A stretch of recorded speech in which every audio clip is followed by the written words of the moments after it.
Hi guys, it's Rachel at Rachel's Truth. As you can see, I set up a little bit something at my house, and I'm gonna try this out for size. I'm gonna try to record maybe before work, before the munchkin wakes up. Um, so we'll see what happens. Um, I wanted to come back on and finish discussing the Arionne Curry situation. Um, it was just so much. It seemed like the longest interview ever with a bunch of nothing. But I did take notes of what was being said. And so basically, what was left? Let's see. Did anyone else notice that Lifetime took down the first Married at First Sight video? Something about legal reasons. I was like trying to go back to watch it to do a video. That's one of the reasons I haven't done a video yet. Because I was watching it, but I wasn't like really into it. The setup, how they did, it was just like I wasn't getting with it. And then of course, Lindsay was like all over the place. I mean, she is who she is, but it just seems like a hot mess, right? So I had lots of notes. Let's see where we left off. I think we're on this page. Are we? Okay. So basically, the one thing I didn't like, that's on page 3, was how Tasha K was like, you know, just to make this point, you're not a side chick, you're a mistress. And it just like, I think I mentioned it before, but it doesn't matter. It doesn't matter whether she's a side chick or a mistress. At the end of the day, she's still slept with him. She's still in the wrong, but she has to take that up with God, right?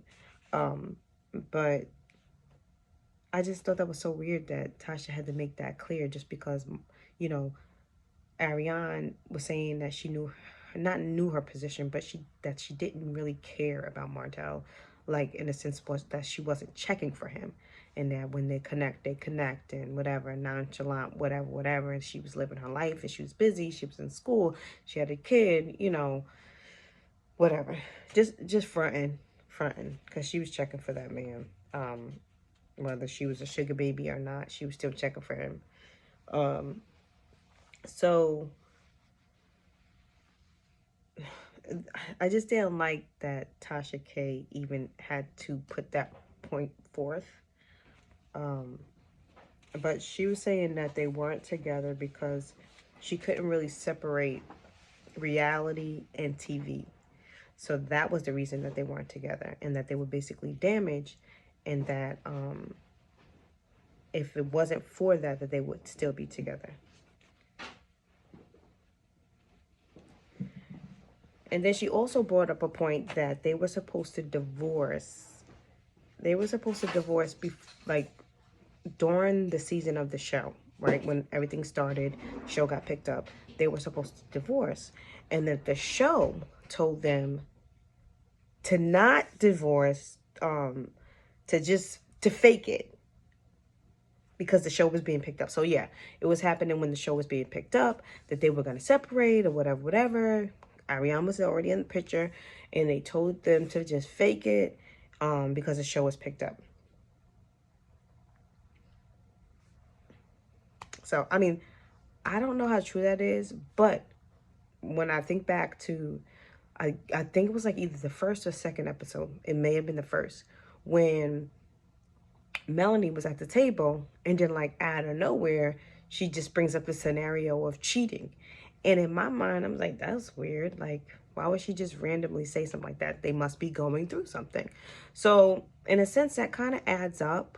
And I wouldn't put it past anything because since he's been cheating, so it's not like a huge shocker, you know, for someone to tell them to just fake it or whatever. But in their faking, they probably tried to really work things out, right?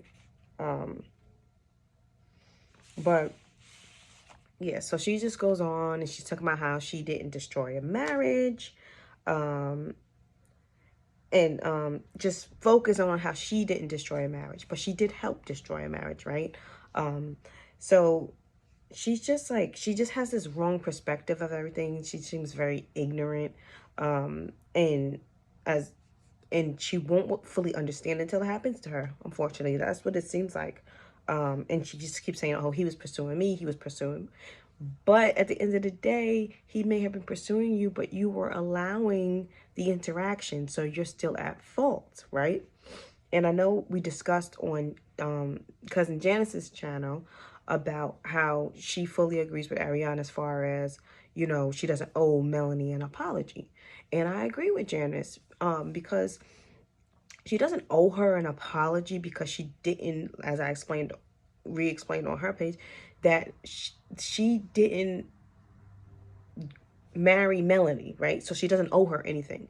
At the end of the day, Melanie should be checking for Martell, and Martell should be apologizing, being remorseful, having accountability, and that's it. Like, there's no reason that Melanie should have been contacting the side chick, the mistress, or whatever, because she doesn't owe her anything. And at the end of the day, there were other females, right? Other females.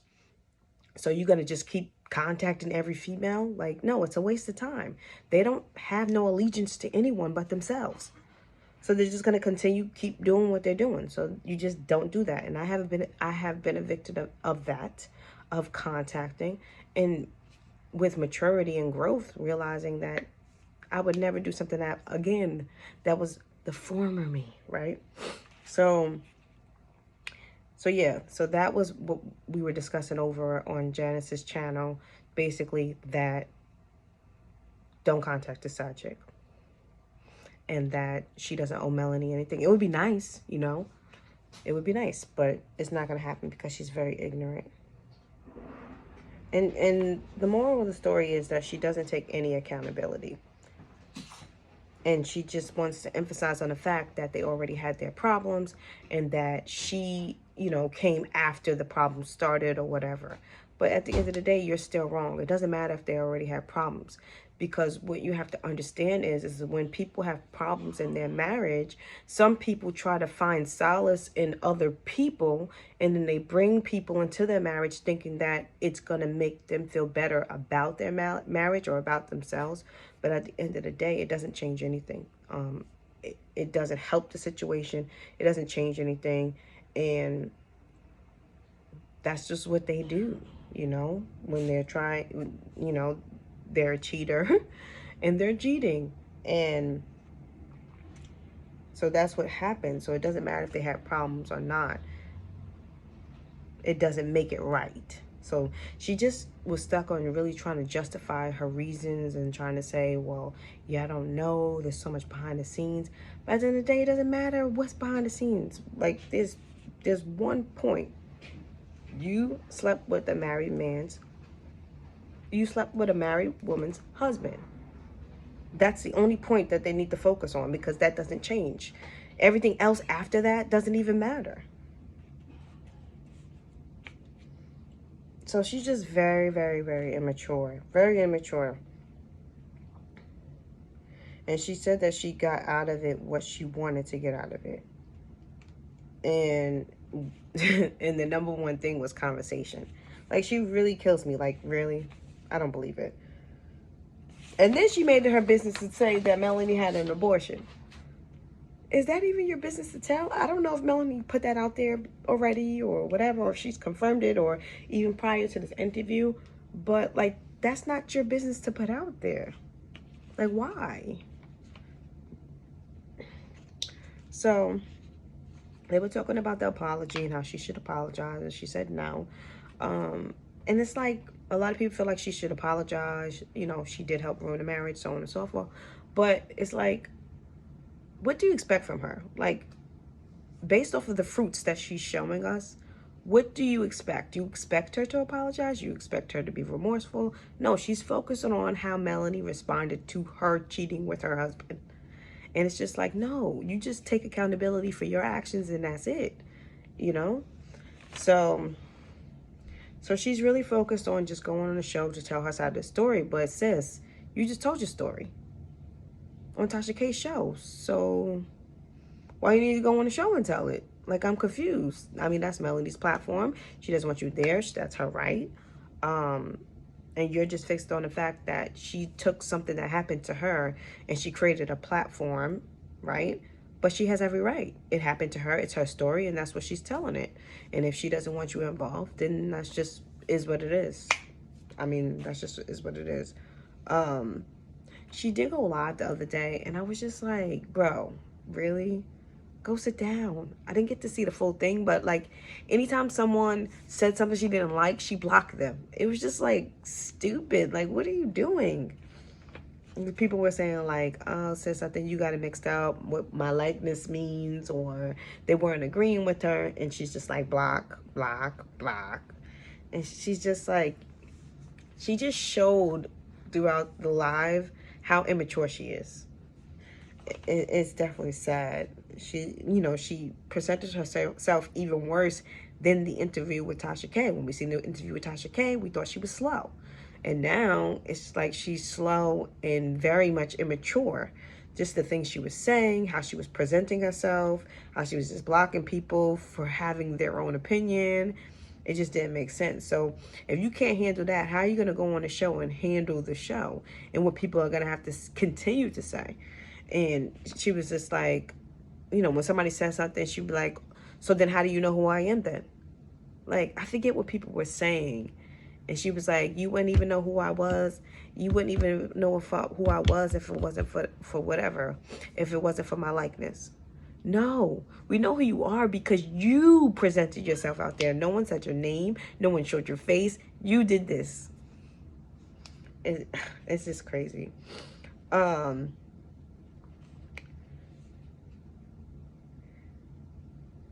then she just keeps talking about how she was discussed in a negative light, but at the end of the day, you did something negative. So like, what? I don't get it. And she was saying how if Melanie apologized, she will apologize. Melanie doesn't have to apologize. Because what the apology has to do with is when you apologize, you do it for you, for the other person, right? So you did something to her. She responded. Now, when she responded, that would have never happened if you didn't do what you did to her, right? So maybe if Melody wants to be godly and you want to be godly and you apologize for your actions, and then in turn she feels the spirit to apologize as well for responding the way she did, because at the end of the day it was Martell's fault, then there you have it. But she keeps focusing on a lot has been done to me. Sis, nothing would have been done to you if you didn't sleep with somebody's husband. Like, what is going on? And she was talking about how she likes the idea of growing old with someone, but with statistics of black men cheating. What? Yes, there's a statistic out there, but you contribute to that cheating. So yeah.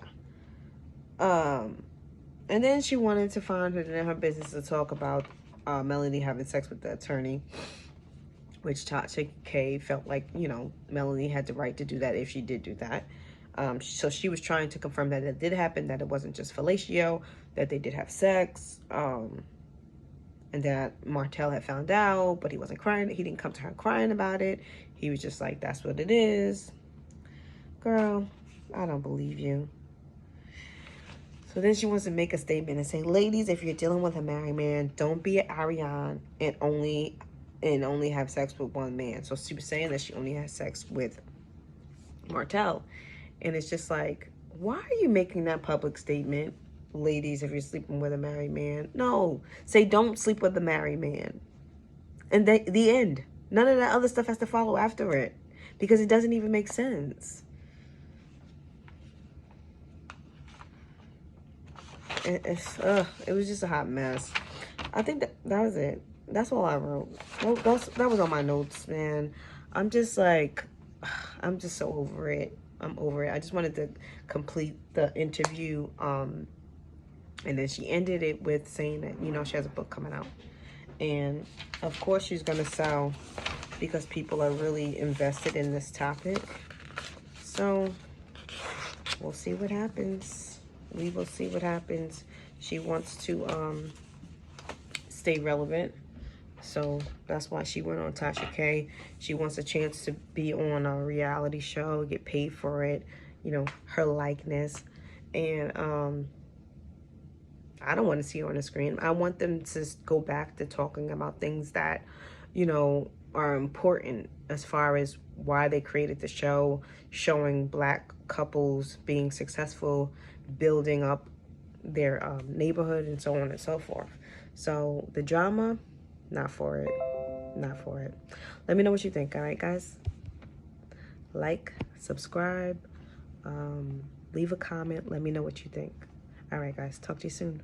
Bye.